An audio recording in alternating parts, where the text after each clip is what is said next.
Perfeito. Só gostaria de reforçar para vocês que esse evento, a gente está registrando ele até para fins de anotação, caso tenhamos alguma consideração que a gente precise anotar, enfim, compartilhando de experiências. Retomando, eu gostaria de agradecer a participação de todos vocês, peço desculpas pelo atraso, mas nós tínhamos um evento anterior também, onde estávamos compartilhando deste documento e ressaltando um pouco da importância dele. Nessa oportunidade foi, enfim, muitos de vocês são algumas carinhas que já participaram do desenvolvimento do projeto, outras que, enfim, direta ou indiretamente, se envolveram nesse projeto, que nós temos muito orgulho de trazer para vocês o resultado desse trabalho. Não vou fazer muitas delongas, vou ficar à disposição depois, com o apoio para a doutora Mária, mas gostaria de convidá-la, essa que capitaneou fortemente e já traz esse movimento, enfim, levanta essa bandeira muito forte no Brasil há muito tempo, Brasil e internacionalmente falando, eu gostaria de deixar isso bem claro. Doutora, por favor, faça as honras. Então, a gente pode, acho que, iniciar sem delongas, já temos quase 15h05, a apresentação, então, do resultado desse trabalho que, desde o início do ano, vem envolvendo bastante stakeholders, eu acho que ficou um trabalho excelente. Por favor. Tudo bem, gente? Como vão vocês? Bom vê-los. Em primeiro lugar, eu queria que vocês levassem esse encontro aqui como um grande convite numa mobilização de muitos parceiros de longa data, né? Mas principalmente no que a gente vai fazer para frente, né? Eu acho que alguém falando aí, eu não consigo. A FEMAMA tem assim construído parcerias muito importantes, não só aqui em Porto Alegre, onde a gente mora, mas no Brasil e fora do Brasil. Então, aqui é uma reunião de ideias para a gente colocar para frente juntos. E vocês vão ver que não tem um rocket science, ninguém vai dizer aqui o último tratamento, mas o que nós vamos dizer aqui é o resultado de um trabalho que nós fizemos com mais de 50 pessoas, e pode colocar a minha apresentação, e já contextualizando essa experiência que nós tivemos do Covid, com um cenário assim alarmante, de medo, e realmente fez com que todo mundo ficasse em casa, pode passar o próximo, com pacientes que ficaram perdidos na demora no atendimento, e que a gente teve vários inputs também de parcerias do governo, principalmente na área que estava preocupado com o rastreio de câncer de mama, por exemplo. Mas o que mais nos tocou, na verdade, foi essa questão assim, de que teve sim um problema de imobilizar todo mundo, impacto super negativo nos atendimentos oncológicos. A fragmentação do sistema ficou óbvia, né? A gente não conseguia encaminhar os pacientes, eles não conseguiam avançar na sua questão de jornada. E a FEMAMA, junto com várias pessoas, fez uma reflexão sobre esse cenário da saúde na pandemia. E aqui a gente vê que a gente traz assim, vê um sistema fragilizado, a área de comunicação se organizou muito rápido na questão da pandemia, a toque de caixa, né? Mas conseguiu trazer informações, estratégias urgentes da Covid. E por que isso a gente talvez não traga para o cenário da oncologia brasileira? Próximo. Então, na verdade, quando a gente olha esse gráfico, a gente enxerga, assim, aqui nessa faixa mais larga, o mínimo e o máximo de óbitos de 2015 a 2019. Na linha azul, já começa um aumento de óbitos observados Isso, em geral, aqui não está caracterizado pela causa, mas, em compensação, em 2021, a gente vê esse pico louco, absurdo. Claro que tem Covid, isso é a grande maioria, mas existe também outras doenças outras pessoas que a gente perdeu por doenças que não foram Covid. E câncer incluindo elas. Próximo. Que o pessoal da FEMAMA está falando aí. Nós fizemos, então, para quem não sabe, 3 roundtables, 3 momentos de março até abril, com vários públicos envolvidos, convidados, as ONGs da Rede FEMAMA e outras convidadas parceiras, pacientes, profissionais de saúde, operadoras de saúde, empresas da área de saúde e farmacêuticas. E eles recebiam todos umas perguntas estruturadas alguns dias antes e a gente esperava que eles viessem já com isso pensado para estimular a maior contribuição de todos. Isso aqui é uma estratégia que a gente aprendeu num outro projeto que a gente fez junto com a Harvard e o ICCI latino-americano, e a gente usou a mesma estratégia. Próximo. Então, o que a gente pegou de tudo isso? A gente envolveu mais de 50 pessoas em 3 reuniões online, dia 10 de março, 24 de março e 7 de abril. Então, com o apoio da Tina Consultoria, a gente conseguiu tirar 6 lições aprendidas com 6 recomendações. Esses resultados eu vou apresentar agora no documento de posição. E a gente fez uma live de lançamento interno. Hoje nós estamos fazendo essa live com vocês e nós temos um plano de comunicação para que quem quiser nos ajudar, a gente adoraria. Por isso que nós estamos aqui. Próximo. Eu não estou vendo o bate-papo, porque eu não consigo, mas, por favor, anotem e nos transmitam depois o que a gente vai discutir. Então, pode passar a primeira lição e a primeira recomendação. Lição 1. Com a união de esforços, é possível ter dados em tempo hábil para a tomada de decisões. Isso ficou muito claro quando aquele consórcio de imprensa se organizou e começou, a partir de um determinado momento, quando a gente não conseguia mais respostas e o governo federal suspendeu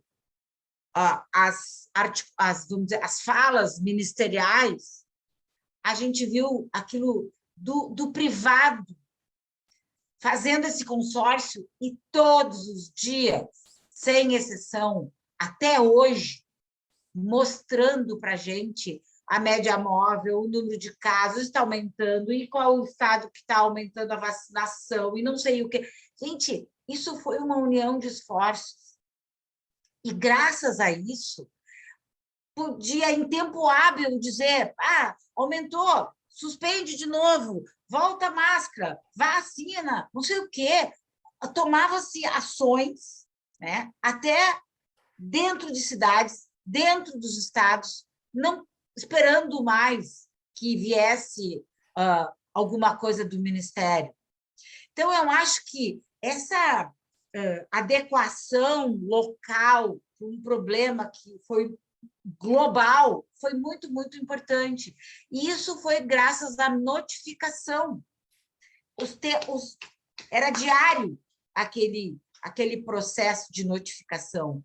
Então, a gente já tem uma lei aprovada de notificação de um câncer que nunca saiu do papel. A gente precisa fazer ela sair do papel para mudar, e talvez, uma vez cada não sei quanto, a gente conseguisse. É difícil. Bom, se fosse fácil, eu já tinha feito, né? Eu sei que é difícil. O que precisa fazer? Vamos botar aí pessoas, porque se esperar que venha isso, uma regulamentação para essa lei, que já está ficando velha, né? já é de 2019, eu acho, 2018, não vai, mas as lições do Covid nos mostraram, uma das lições foi essa, que se a gente tiver em tempo real, a gente vai poder usar para o paciente real também e mudar e ter uma tomada de decisão diferente. Levou minha caneta, Lorena? Então, o que é interessante é assim, existem outros desdobramentos lá no nosso documento de posição que está, a partir de hoje, público lá no site da FEMAMA. Se vocês entrarem lá, bem na página inicial, tem o release e tem também o documento. Bom, acho que essa questão aí de olhar para trás as APACs, olhar para trás o que foi feito e cobrado, não quer dizer que isso vai ajudar o paciente. E é isso que a gente geralmente tem. A gente tem aí, vamos dizer assim, elementos, a Abrale tem, a Oncoguia tem, dados importantíssimos, mas a gente não tem ao longo da jornada para o paciente que está passando por aquilo. Lição 2. A gente enxerga um sistema totalmente fragmentado e quando houve uma integração desses sistemas de vigilância junto com os níveis de atenção, havia um melhor acompanhamento do paciente com Covid. Isso é fundamental, gente. A gente vê que nós temos um sistema totalmente fragmentado e a paciente não é navegada no sistema. Eu sei que existem esforços, inclusive uma lei, um projeto de lei tramitando, esperando a sanção, a aprovação do Senado, mas não, nós precisamos fazer com que isso passe na prática, né? Esse melhor acompanhamento. Como é que vocês não se perguntam como o governo se organizou tão rapidamente para que a gente entre lá no Conect SUS e tenha lá as 3 vacinas ou 4 vacinas? Que vacina tomou? Que data? Por que a gente não tem nada disso em câncer? É difícil, eu sei, não vem com isso, mas eu só estou dizendo que câncer é a doença que, vamos dizer assim, que vai ter a maior causa de morte logo. A gente tem aqui muitas lições importantes na integração desses sistemas para acompanhar o paciente oncológico. E o sistema de navegação, na nossa opinião, desde a atenção primária, quando ele tem uma suspeita, e a gente conseguir monitorar essas mamografias, biópsias, e navegá-lo para entrar no sistema, a gente sabe que isso cura. Só isso salva vidas, porque é diagnóstico precoce. Então, assim, tem cânceres que isso é fundamental, outros nem tanto, mas a gente precisa pensar nisso. Então, eu acho que essa lei que está lá, esse projeto de lei ainda, que está lá na Câmara dos Deputados, precisa passar para ser aprovado, mas ele precisa que aconteça a mesma coisa que aconteceu com a lei da notificação, que está lá parada e a gente não consegue fazer ela funcionar. Então, sabemos que a complexidade dos sistemas impedem isso. Cada vez que a gente fala com o governo sobre isso, eles estamos providenciando, vem no gerúndio, sabe? Aquela coisa que está sendo feita. Mas faz muito tempo isso, né? E ele não está acompanhando a trajetória clínica do paciente. Lição 3, por favor. Nós precisamos ver que, quando houve uma adequação dos recursos financeiros e infraestrutura de acordo com as necessidades, houve uma maior equidade no cuidado com a Covid. Né? A gente sabia onde precisava o quê. E até dentro de uma cidade, dentro de um estado, a gente notava que essas infraestruturas eram colocadas em prática né? Rapidamente, com recursos buscados de parceiros privados, campanhas. Só que isso a gente não vê para o controle do câncer, né? As ONGs aí sofrem, parece que são as únicas interessadas, né? E passam o chapéu, e fazem projetos. Eu acho que enquanto a gente não tornar isso um problema da sociedade, agenda política, isso não muda. Então, essa capacidade instalada para o Covid, por exemplo, para diagnóstico e tratamento de Covid, ela está sumindo, ela está desaparecendo. Isso não está sendo usado para câncer. Então, a gente só pensa... Por que a gente não adequa essa infraestrutura para fazer mais diagnóstico, mais imunohistoquímica, mais PCR e todas essas outras tecnologias que têm tanta carência no sistema público e, às vezes, em certas autarquias e sistemas privados de convênios que não dão esse tipo de tratamento, de recurso. Não, acho que ampliar os recursos antes que seja tarde, para que seja a capacidade instalada do Covid apoiar o diagnóstico e tratamento do câncer, é uma coisa urgente. Número 4, a gente está falando agora de uma coisa que as ONGs trabalham muito com isso, né? A transparência e comunicação. Poxa vida, a gente está cansado de usar aquelas leis de transparência para conseguir dados. Depois de 2, 3 meses, é uma enrolação que não vem nada dali. É só enrolação. Então, a transparência e comunicação do governo sobre os processos e critérios de decisão possibilitaram um maior controle social e adesão da população. Aqui, nós estamos batendo palma para muitas atitudes que a gente viu serem tomadas por governo municipal, estadual, federal, em termos de pandemia. A gente quer entender, quer ampliar e recomendar que, para a saúde em geral, não só para doenças infecciosas, isso seja visto não como gasto, né? A gente quer ampliar e melhorar a comunicação, investir nisso, porque a gente vê assim que o povo começou a entender como é que se cuidava contra o Covid. Isso foi um processo, e uns ajudando os outros. E, conforme aparecia mais gente que se tratava, que se cuidava, saíam das UTIs, todo mundo batia palma.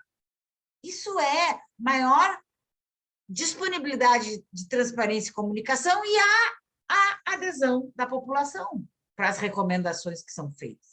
Por que a gente não faz isso em saúde em geral e, principalmente, no câncer, que tem muito para ser feito ainda na área de desmistificação?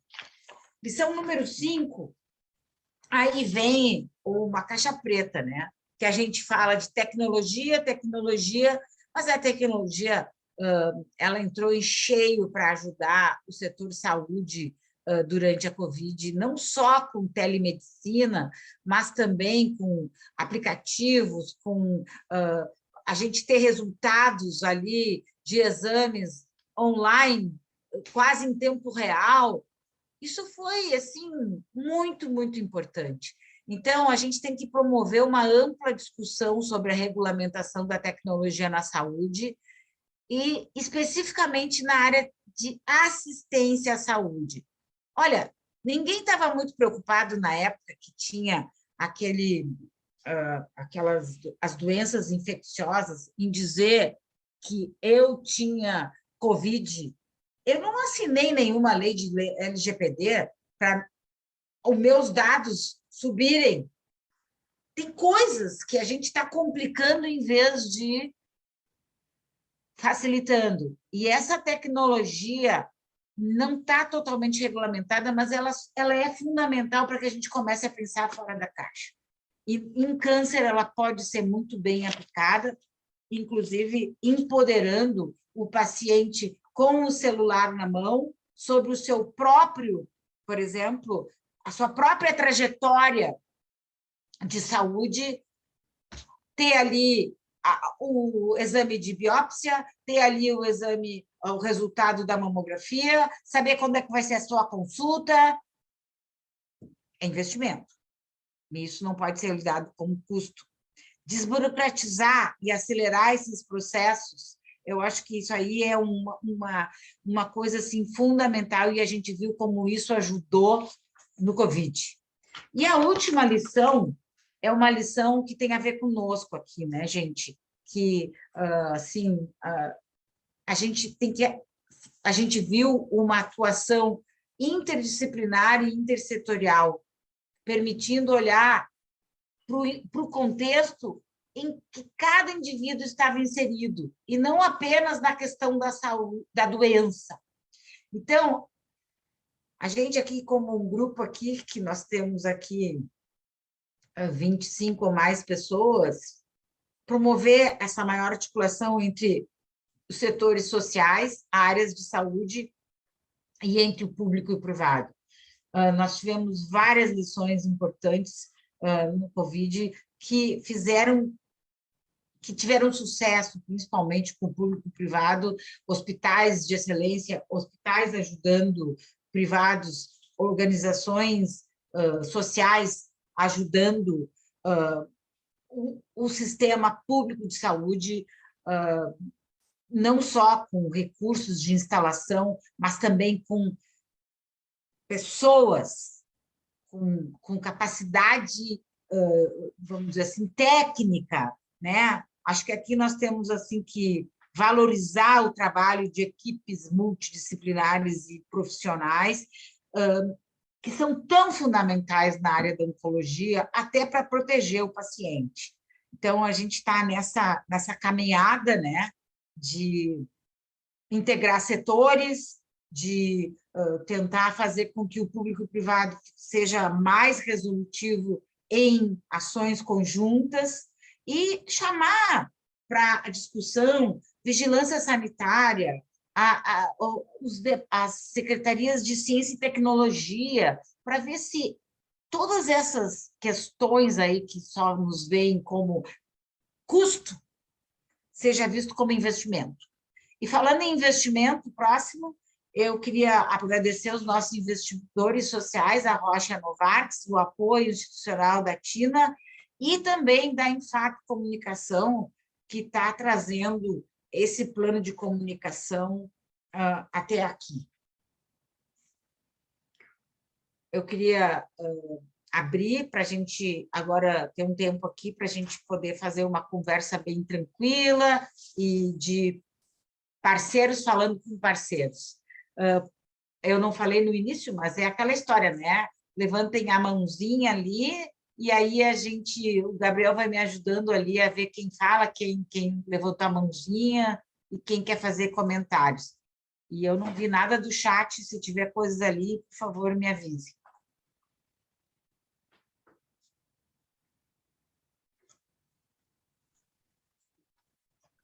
Quem atira Em relação ao chat, doutora, eu só compartilhei com o pessoal com relação ao projeto de lei 265, que a senhora comentou a respeito da questão dos testes genéticos, até para tornar conhecimento de todos, porque eu acho que isso é um engajamento que a gente, cedo ou tarde, vai precisar da mobilização de todo mundo.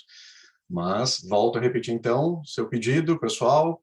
Alguém gostaria de fazer alguma contribuição? Alguma pergunta? Oi, Mayra. Tudo bem?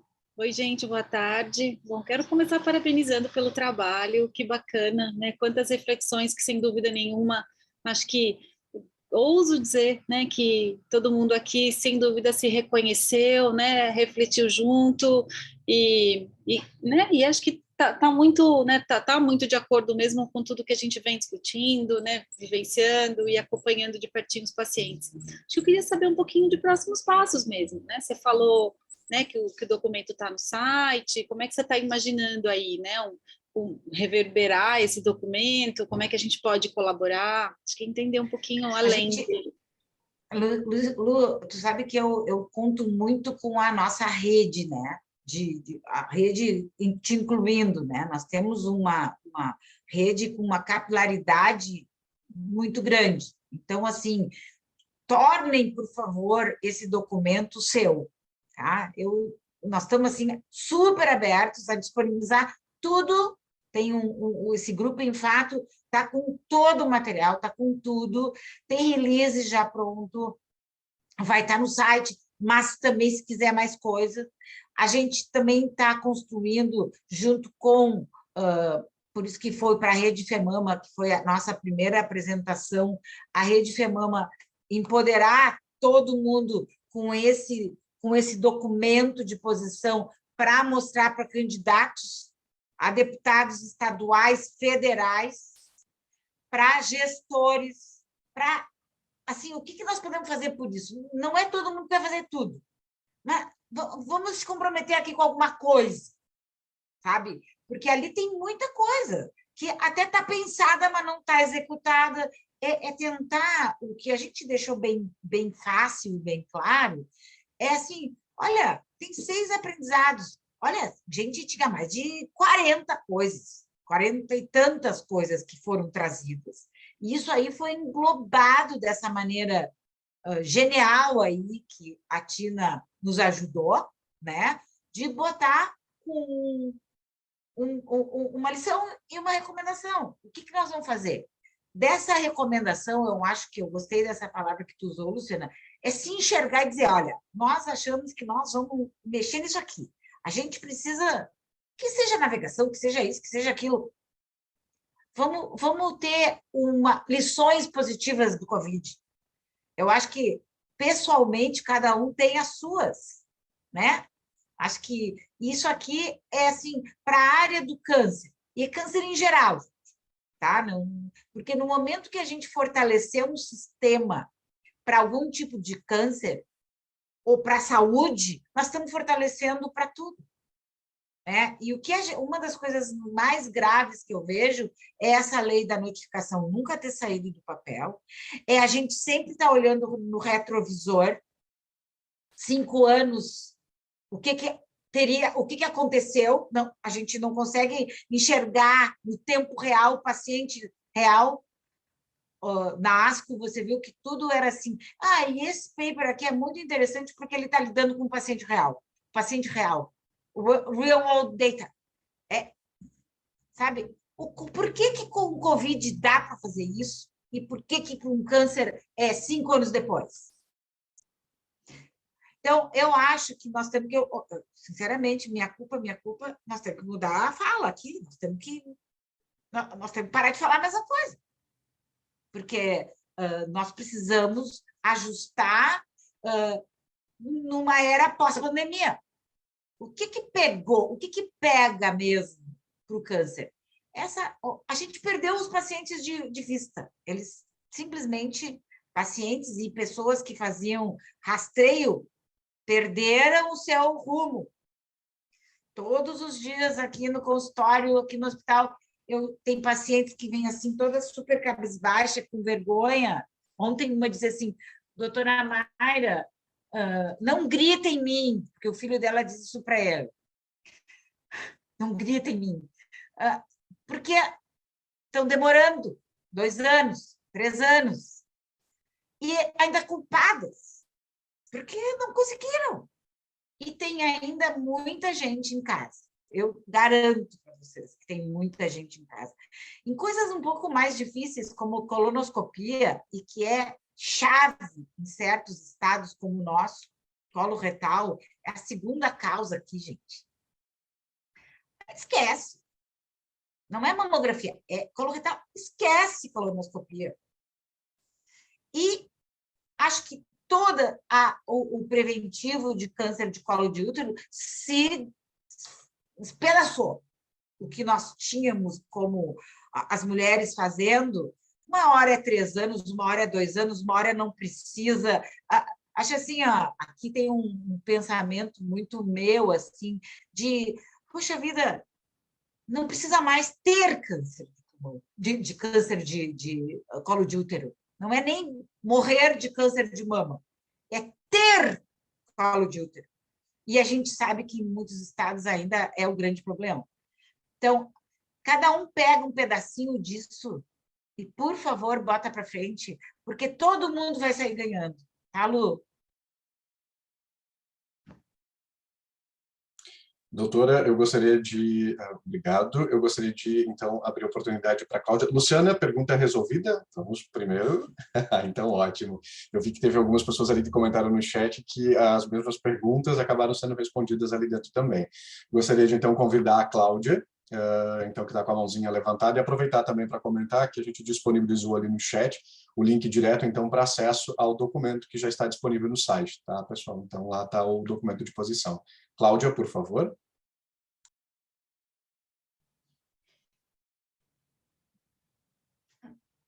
Cláudia, não estamos te ouvindo.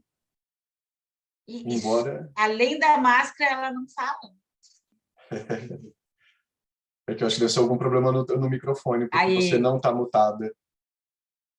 Não, mas ainda assim não conseguimos ouvir você. Eu vou fazer o seguinte, enquanto você vai resolvendo ali, eu vou abrir a oportunidade de fala para a doutora Maria Helena, que então também levantou a mão, e aí gostaria de falar um pouquinho com a gente. Doutora, boa tarde. Pois é, olha, boa tarde, obrigada. Quero parabenizar vocês que são tão incansáveis, né? E aproveitar a oportunidade para falar que é isso que a Mayra falou, tem que ter notificação e que nós temos que pensar também, indo até cuidados paliativos, né? Porque eu tenho visto na Santa Casa... às vezes tem paciente que precisa, por exemplo, de uma cama hospitalar, porque não tem como ficar mais no hospital, né, em cuidados paliativos. E eu pergunto, vou na assistência social, eles falam, olha, doutora, a gente não consegue nem muleta, a senhora quer pedir uma cama hospitalar, sabe? E às vezes a gente faz vaquinha com os residentes, alguns residentes pagam a residência, né? Nem tem salário, e a gente tenta, às vezes, comprar travesseiros, almofadas, parece uma coisa meio assim fora de contexto, mas não é. Então, eu acho bom aproveitar as pessoas que estão aqui, a Luciana, que tem aquele trabalho maravilhoso, que eu olho o site e indico para os familiares, né, que estão precisando muito de ajuda, que a gente tem que fazer de A a Z mesmo, porque é impossível quase alguém passar a vida toda sem ter o familiar ou a pessoa própria convivendo com câncer, né? E é muito triste, e é tudo muito caro, e é tudo muito difícil, com dor.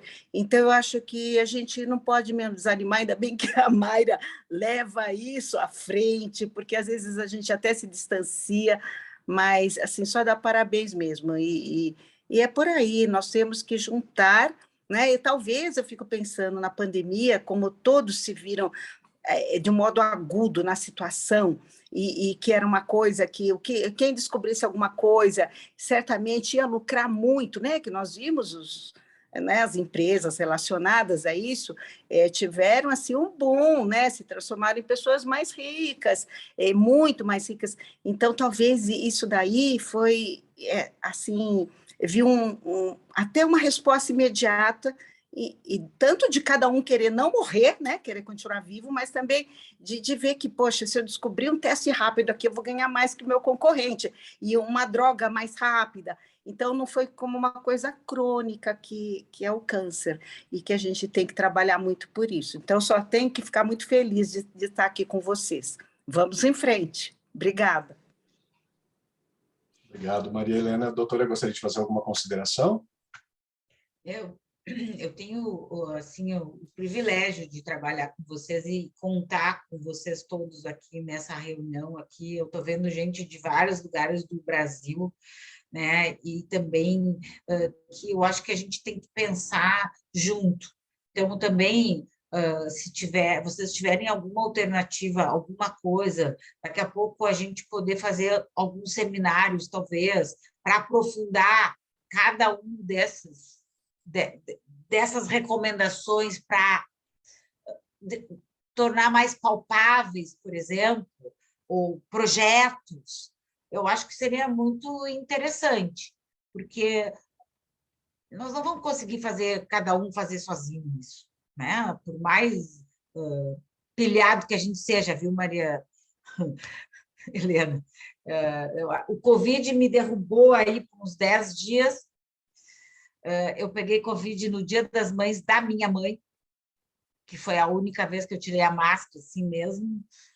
Então, assim, não é legal ficar doente.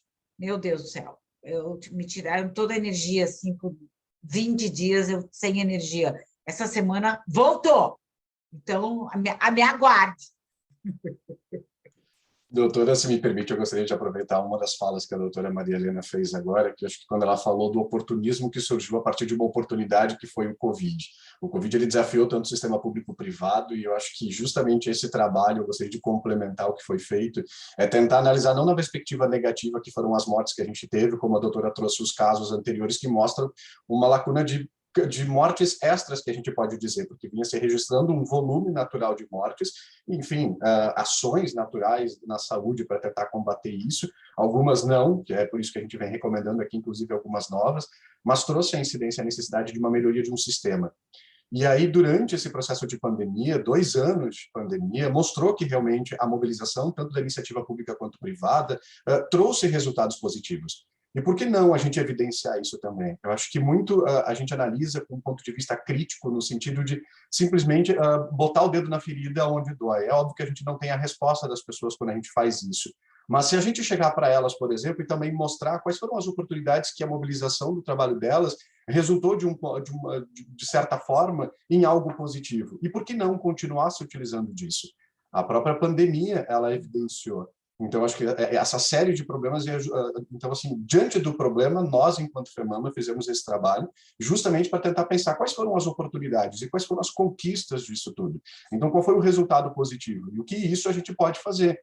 Como a doutora Mayra muito bem trouxe, esse não é um movimento que simplesmente vai ser responsabilidade somente de FEMAMA. São as redes de apoio de pessoas que trabalham em prol dessa causa.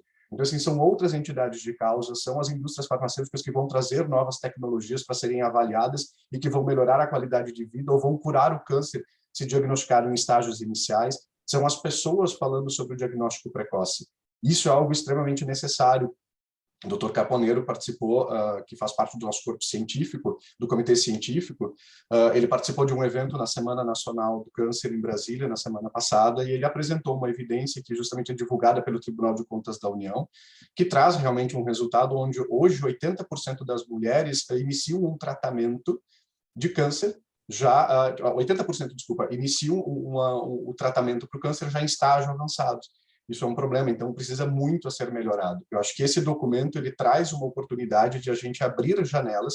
Eu acho que cada um de nós que estamos participando aqui é identificar dentro dessas recomendações. Como a doutora disse, podiam ser 50 recomendações. A gente sintetizou e fez um trabalho muito complexo para tentar trazer algo que fosse mais simples, mais fácil de carregar, tipo num pocketzinho, no bolso, e a gente poder usar isso nos dias a dia e pensar em como as nossas ações diárias, por exemplo, dentro do que a gente tem capacidade de fazer, contribuem com essas ações e recomendações e a gente possa fazer, sim, uma diferença. Eu acho que esse é um desafio que a gente tem. Era essa contribuição que eu gostaria de fazer, doutora. Obrigado.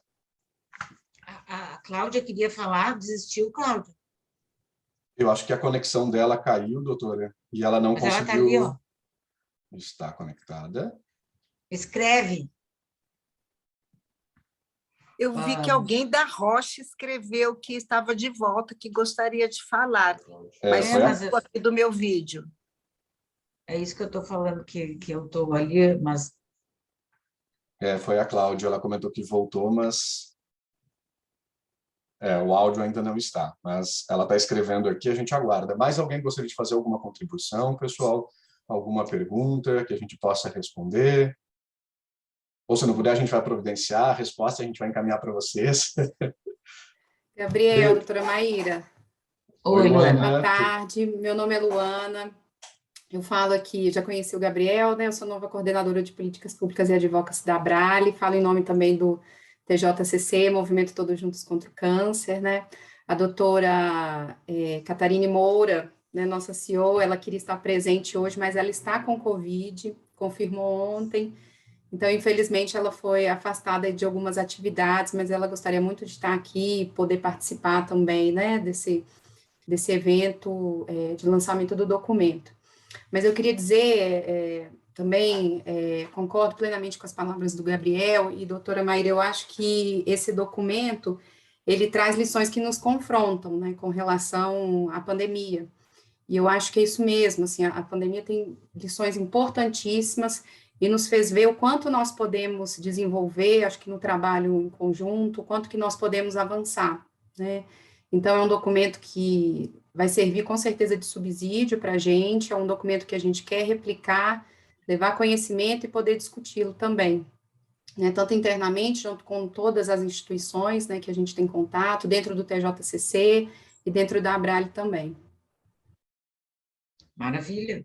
E eu acho que vale a pena, sim, a gente pensar como isso talvez levar para dentro do TJCC, né? Porque tem tudo a ver com Todos Juntos contra o Câncer, isso. Acho que nós estamos, assim, numa hora politicamente muito importante para enfatizar a necessidade de agenda disso. É época de eleição, é ano de eleição. E o TJCC vai ser ali no final de setembro. Então, assim, acho que nós temos que se mexer para que isso seja, explodir isso, mas talvez tem que, na minha ótica, quando eu vejo, assim, eu acho que ele tem que ser aprofundado, sabe? Tem que mastigar um pouco mais para poder traduzir para quem tem a caneta, sabe? Isso. Dentro do movimento, a gente tem até discutido, né, algumas ações com relação à questão das eleições, dos presidenciáveis, mas eu acho que a gente pode conversar, doutora Maíra, né, Gabriel, a gente pode aprofundar e, com certeza, levar para setembro esse documento, a gente poder divulgar, e eu espero que a gente tenha um momento para poder conversar sobre isso, com certeza, tem nosso apoio. Tá, eu acho que é importante, se vocês acham também que tenha mais outras conversas, porque aqui todo mundo que está aqui está no TJCC de alguma forma, né? Sim, sim. E a gente podia fazer, assim, uma manifestação da sociedade civil, multi-stakeholder, múltiplos atores. Então, assim, olha, gente, aqui não tem, é como eu digo, às vezes não é por ser, não é a última novidade da inovação, não sei o quê, não, é tentar pensar sobre o que a gente já tem e otimizar o que a gente já tem. Eu acho que tem muita coisa aí para ser feita. Pedro, por favor. O Pedro também não te ouve. Pedro, não estamos te ouvindo. Fica difícil, né? Por causa da máscara, e daí a pessoa não, a gente não sabe nem. E agora, me escutam? Agora estamos sim. te ouvindo. Excelente. Bom, cumprimentar aqui a doutora Maíra, o Gabriel, em nome deles, cumprimentar todos os presentes na reunião. Eu sou aqui do Malta Advogados. Eu só queria primeiro começar parabenizando pelo esforço da FEMAM em compilar esse documento. Eu acho que foi tanta coisa que a gente viveu na pandemia e tanta coisa, uma em cima da outra, parece que um atropelo de 2 anos, que esse esforço da gente parar e olhar para trás para ver o que se solidificou disso é muito importante, é esclarecedor. Eu acho que dá uma lucidez muito grande para a gente sobre o que representaram esses anos para a saúde pública no Brasil. E, ao mesmo tempo, depois da gente fazer isso, eu acho que funciona como um combustível, como uma inspiração para a gente querer implementar isso também para as ações da FEMAMA, do câncer de mama. Então, falando um pouquinho especificamente da perspectiva do advocacy, eu achei muito valioso, porque a gente viu que, como em várias das recomendações, é sim necessário a gente manter os esforços e manter a atividade em termos de advocacy, da gente continuar engajando as autoridades, e certamente esse documento vai servir muito para a gente conseguir chegar em todos os tomadores de decisão e, a partir disso, mostrar para eles concretamente o que precisa mudar no Brasil para que a saúde pública, para a atenção aos pacientes com câncer de mama, possa melhorar. Então, um agradecimento aqui da oportunidade e um parabéns a todos os envolvidos nesse esforço. Muito obrigado. Perfeito, obrigado, Pedro. Doutora, desculpa. A Francilene quer falar? Isso. Quero falar. Boa tarde a todos. Sou Francilene Rainoni, sou da Secretaria da Saúde aqui de Porto Alegre, trabalho na Vigilância em Saúde. Quero dar os parabéns, né, para o FEMAMA, para a doutora Maíra, para o Gabriel, para todos envolvidos, todos nós também, né, que participamos do documento, em termos do que foi colocado ali como as 6 questões para a gente pensar. A vigilância em saúde aqui de Porto Alegre, né, nós temos a vigilância do registro de câncer de base populacional, e este ano, eu estou há 2 anos com câncer ali na vigilância, e este ano a gente conseguiu atualizar o câncer de Porto Alegre de 2012, que estava parado, até 2017. Conseguimos fazer um mutirão, atualizar esse banco, e com certeza Porto Alegre não vai ficar olhando só para 5 anos para trás. Nós vamos continuar trabalhando, a Sandra está aqui também, a Sandra da Vigilância, ela está fazendo um mutirão para a gente conseguir chegar em 2020 e também publicar até o final do ano. Então, e já estamos pegando também essa parte da informatização, né? Então, eu acho que o que a gente, enquanto vigilância, pode pensar é atualizar esse banco, para a gente ter um banco atualizado, pensar em informatização para a gente poder ter um banco onde a gente olhe para as pessoas em tempo real, né? E fazer algumas questões assim da vigilância do caso mesmo, como a gente tem a mama, como a gente tem os CPs, e agora a gente também vai para o colo retal. Então, a gente está instituindo algumas vigilâncias onde a gente conversa com a atenção primária e consegue que eles façam busca ativa. Então, acho que em alguns pontos a gente vai estar batalhando, e principalmente eu acho essa questão de a gente poder pegar essa notificação e ir discutir, né, com os vereadores, com a Câmara, com o secretário de Saúde também. Eu acho que a gente vai pegar essa parte da notificação também. Então, parabenizar pelo documento, nos esclarecer muito e também dizer que a gente está trabalhando com vocês e contem com a vigilância no que vocês precisarem. A gente está fazendo muito para poder olhar para esse banco mais em tempo real do que olhar para trás. Então, muito obrigada. Incrível, maravilha. Eu acho que uma coisa para a Luana, ali, um tema para casa para a Luana, é talvez a gente fazer uma sessão e fazer esses cases, sabe? Porque eles não têm quase recurso, eles têm a boa vontade lá na Secretaria da Saúde Municipal, ali, a vigilância, eles vão nos lugares, eles mesmos vão, porque dentro de uma cidade, e se cada cidade fizer isso, daqui a pouco tem do Estado, entende? Então, assim, principalmente essas capitais, onde drena muito paciente de fora, mas eles têm uma maneira de fazer geolocalização dos pacientes. Então, olha aí, a notificação se construindo, tu entende? E eu acho que isso é uma coisa que está caindo de maduro, essa questão de notificação. E se não tivesse tido a notificação, como não teve lá na China, olha a baderna que está aquilo ainda, né? Então, eu acho que a notificação aqui é um compromisso.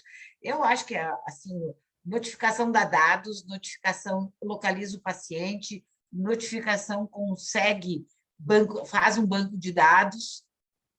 Interessante o que a Cláudia comentou ali, eu vou pegar esse gancho, que a Cláudia vai nessa onda também, assim, de por que a gente não desmembra um pouco essas 6 lições e vai nos fóruns de cada um? É o que a Francilene disse agora. Ali com a Francilene, com a Secretaria Municipal, é aquilo ali que nós podemos trabalhar. Nós vamos lá nos conselhos médicos e nós vamos fazer outro tipo de approach. E assim por diante. Os profissionais de saúde, eles ficaram, como é que eu vou dizer assim, obrigatoriamente só pensavam em Covid. E eles não conseguiram ter outra visão. E nós temos que trazer o câncer para a agenda deles também.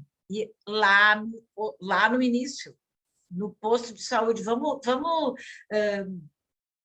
como é que eu vou dizer assim, reforçar, strength, dar força, reforçar a importância do médico do posto de saúde.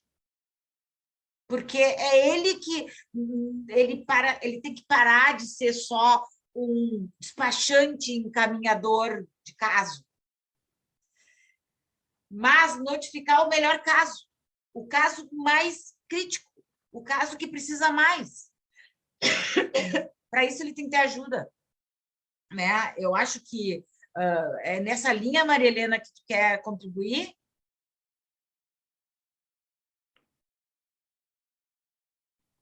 Agora, escuta, eu queria perguntar, Mayra, quem seria a pessoa que poderia realmente falar? A partir de hoje, é obrigatória a notificação do câncer.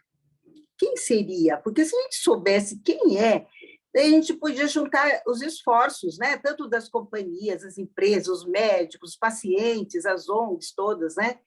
Agora, eu fico me perguntando, se nós falamos tantas vezes, vamos lá com os políticos, e não acontece, quem seria? Onde seria esse local? Você sabe? Tem ideia quem seja? Eu acho que ele tem vários caminhos, né? O maior caminho é que cada vez que um patologista dá o diagnóstico de câncer, teria que acender uma luz, certo? Isso para todos os cânceres. Aquele paciente lá faz um alerta, um sinal de alerta. Então, para isso, que a gente já se aproximou da Sociedade Brasileira de Patologia e tudo, eles não podem ter mais trabalho porque eles são mal pagos e não sei o que lá, mas assim, é tecnologia que conseguisse captar nos laboratórios de patologia a palavra câncer, por exemplo. É um exemplo. Tá? Então, é falar com os patologistas e com a Sociedade Brasileira de Mastologia. Isso andou até certo ponto. Veio o Covid, parou. Outra coisa é, na tua área, Maria Helena, BIRADS 4 e 5 tem que ser sinal de alerta. Pronto. Então, assim, por quê? Sinal de alerta, porque essa mulher vai continuar no 5, no 4 ali, quantas semanas, quantos meses até conseguir uma biópsia? Muito tempo. Então, um sinal de alerta para Francilene, no BIRADS, no colo de útero. A gente não precisa fazer tudo ao mesmo tempo. A gente tem que ter, vamos dizer assim, best practices em algumas coisas para ver como é que a gente poderia fazer. Eu aprendo muito com isso, quando eu vou nesses congressos grandes, eu vou onde tem as best practices. Eu quero saber como é que as pessoas fazem para tentar fazer igual, porque ninguém inventa nada. A gente copia e melhora. Então, eu acho que isso é uma coisa de nós estarmos alertas com as 6 perguntas, com as 6 recomendações na cabeça e começar quem estaria interessado em comunicação e transparência no governo? Quem? Fala aí. Tu agora, estou te perguntando, eu não sei. Uma caixa preta. Pois é. Também, quem sabe, as empresas que fornecem os tratamentos, né, pelo SUS, né, que às vezes a gente sabe que não é o mesmo tratamento dos pacientes ou pagantes ou que têm um convênio melhor, né? Se não haveria um modo deles também poderem, né, estar juntando as forças para ter essa comunicação, né? Como foi feito no consórcio de imprensa, né? Acho pois que eles são meus ídolos, tá? Todo mundo falando de média móvel, de não sei o quê, meu Deus, umas velhinhas lá que não tinha nada, entendem de gráfico agora. Então, teve uma educação para a saúde via tudo isso que foi exposto, eu acho que o câncer tem que ter essa mesma pegada, sabe? Enfim, nós estamos terminando, falta 2 minutos, eu cada vez ando mais pontual, eu tento, mas às vezes os pacientes me atrasam, porque a gente não consegue, né? Tem que dar muita... Acho que uma coisa que a gente está trabalhando também, gente, é na humanização do sistema de saúde, né? Acho que, assim, reforçar esse talento todo que houve aí com a área dos profissionais de saúde em geral, durante a pandemia, nós temos que trazer isso para a área do câncer, porque parece que ninguém tem pressa na área do câncer, e a gente sabe que o tempo, como é que é? Corre contra. O tempo é um inimigo, deixar o tempo passar. Então, acho que tem coisas aqui que a gente precisa retomar. Esses dias eu estava buscando, a última coisa que eu vou falar, assim, olhando todas as campanhas que a gente teve, assim, maiores, assim, nos últimos tempos, e como a gente disse coisas dessas campanhas importantes. Acho que nós temos que fazer... Aí eu estou fazendo uma proposta aí para todo mundo aí que também... Vamos botar essas campanhas junto, porque não tem mais segredo, gente. A gente sabe como é que... O que pega, o que está matando, o que está impedindo que as pessoas cheguem antes. Então, eu acho que assim, união de esforços é a nossa primeira lição, tá bom? Muito obrigada a todos. 4 horas, vão para a vida e trabalhar. Tchau, gente. Tchau, Obrigado, Prazer em pessoal. encontrá-los. Tchau. Tchau, Boa tarde a todos. Tchau, tchau. Tchau, boa tarde, obrigada. Boa tarde. Tchau.